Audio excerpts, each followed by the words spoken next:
Far-right protests are erupting across the UK, targeting mosques, people of colour, and resulting in hundreds of arrests. The protests started after rumours spread that a Muslim immigrant was the perpetrator of a stabbing attack in a children's dance studio in the town of Southport on July 29th, which left 3 girls dead. The 17-year-old suspect in the attack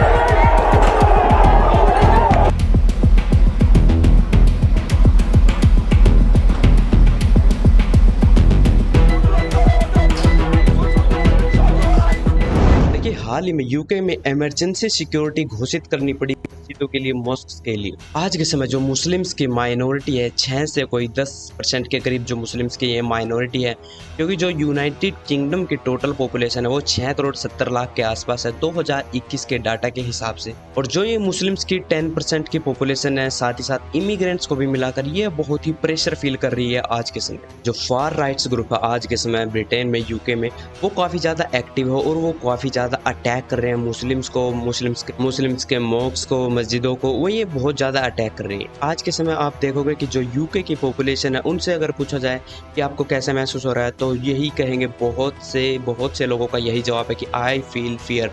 तो आज के समय जो होता है ना एक country से कि आप यहाँ से रहते हैं, वो काफ़ी हद तक डिस्ट्रॉय हो चुकी है। देखिए यहाँ पर मैं आपको वेस्टर्न देशों का और जो यूरोपियन कंट्रीज है उनका एक दोगलापन दिखाता हूँ। देखिए ये है countries of particular concern, CPC, ठीक है। ये यहाँ पर वेस्टर्न कंट्रीज का एक पर्टिकुलर ग्रुप होता है जिसमें कंट्रीज ऑफ पर्टिकुलर कंसर्न, जिसमें कहाँ पर रॉयट्स हो रहे हैं, कहीं पर दंगे फसाद हो रहे हैं, उनकी एक लिस्ट इसमें दिखाई गई है और इसमें आपको यूके कहीं पर नहीं दिखेगा। देखिए कंट्रीज ऑफ पर्टिकुलर कंसर्न, ये जो डार्क ग्रीन है उसमें ये सब देश आ रहे हैं और जो फीका सा आपको लग रहा है नीले नीला, उसमें आपको ये सब देश दिखेंगे जो मिडल ईस्ट के कुछ 2-4 देश हैं, ठीक है। एक्चुअल में अमेरिका तो इस तरह से रिएक्ट कर रहा है कि यहाँ पर तो कुछ हुआ ही नहीं है, यूके में तो कुछ हुआ ही नहीं है। अगर यही काम अगर इंडिया में हो रहा होता तो यही कंट्रीज कल को उठकर कहती, कोई भी बंदा उठकर कह सकता था कि हम आपके लिए बहुत चिंतित हैं, ये बहुत गलत हो रहा है, आपको माइनॉरिटीज़ का ध्यान रखना चाहिए। और आपका एक यहाँ पर ज़रूर से सवाल खड़ा होता है कि यूके में एक ऐसी स्थिति कहाँ से पैदा हो गई। यूके वैसे भी एक बहुत he developed and peaceful country है, वहाँ पर तो लोग पैसा कमाते हैं और आराम से जीवन व्यस्त करते हैं। वहाँ पर किसके पास इतना समय है कि वो इतने रोइट्स में, दंगे प्रसाद में भाग ले, इतनी बड़ी पॉपुलेशन में भाग ले, मतलब दंगों प्रसाद में। तो ये सब यूके में कैसे हो गया? देखिए पूरी जो कहानी है मैं आपको सब कुछ समझाता हूँ डिटेल्स में। जो ये सारा इशू है वो जुलाई 29 के जो स्टैबिंग इंसिडेंट था उसके बाद से शुरू हुआ था। एक्चुअल में क्या हुआ था कि एक रवांडा का लड़का ये रह रहा था यूके में पिछले 10-12 साल से, और ये जो नागरिकता थी उसके पास यूके की ही थी।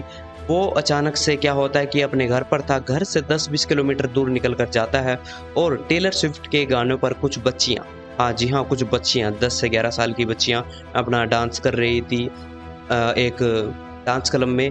तो वहाँ पर जाता और नाइफ से, चाकू से 3 जो छोटे छोटे बच्चियाँ हैं उनको मार देता है। और उसके बाद से जो यूके में फार राइट ग्रुप्स है वो काफ़ी हद तक एक्टिवेट हो जाते हैं और उनकी तरफ से जो दृश्य हमें देखने को मिलता है वो सभी जो मुस्लिम्स मॉस्क्स हैं उनको काफ़ी हद तक भुगतना पड़ रहा है। और इस इंसिडेंट के बाद से ये खबर फैलना शुरू हो गई कि जो ये कार्य है ये एक मुस्लिम ने किया है।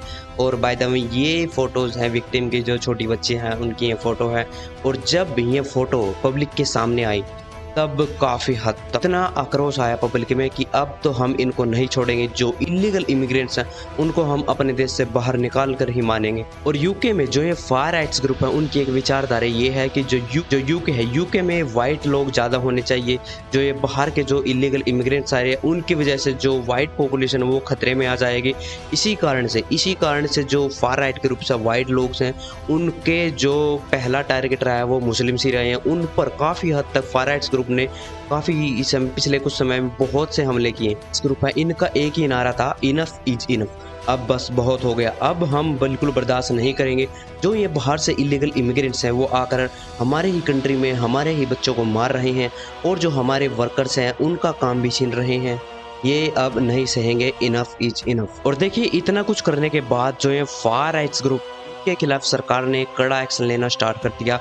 देखिए जो अभी सरकार ने किया है वो काफ़ी चिंताजनक है। इनको बिल्कुल भी freedom of speech, by the way Elon Musk ने भी इसके ऊपर कहा था कि ये जो फ्रीडम ऑफ स्पीच है, आप इसको मत रोकिए, लोगों को ऑनलाइन तो कम से कम कुछ लिखने दीजिए। क्योंकि जो यूके की सरकार है, उसने जो सड़क पर प्रोटेस्ट कर रहे थे लोग, उनके खिलाफ तो कड़ा एक्शन लिया है। उनको हज़ारों से ज़्यादा लोगों को जेल में डाल दिया गया।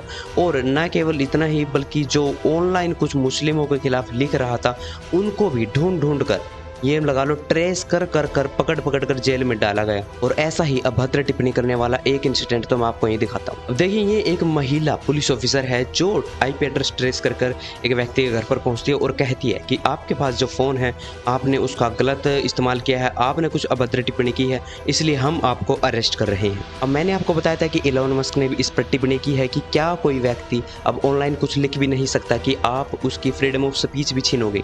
इसके बारे में आपका क्या विचार है कि जो आने वाले समय में मुस्लिमों की क्या हालत होने वाली है? यूके में जो फार राइट्स ग्रुप है, वो आगे चलकर क्या कुछ करेंगे यूके में मुस्लिमों के साथ, वो आप अपने कमेंट सेक्शन में ज़रूर अपना जो पर्सपेक्टिव है, जो अपने हिसाब से जो भी कुछ है, आप कमेंट सेक्शन में आप दे सकते हैं, ठीक है। और इसके अलावा मैं आपको एक और चीज़ रिकमेंड करना चाहूँगा कि हमारा चैनल को ज़रूर से सब्सक्राइब भी कर सकते हैं आप।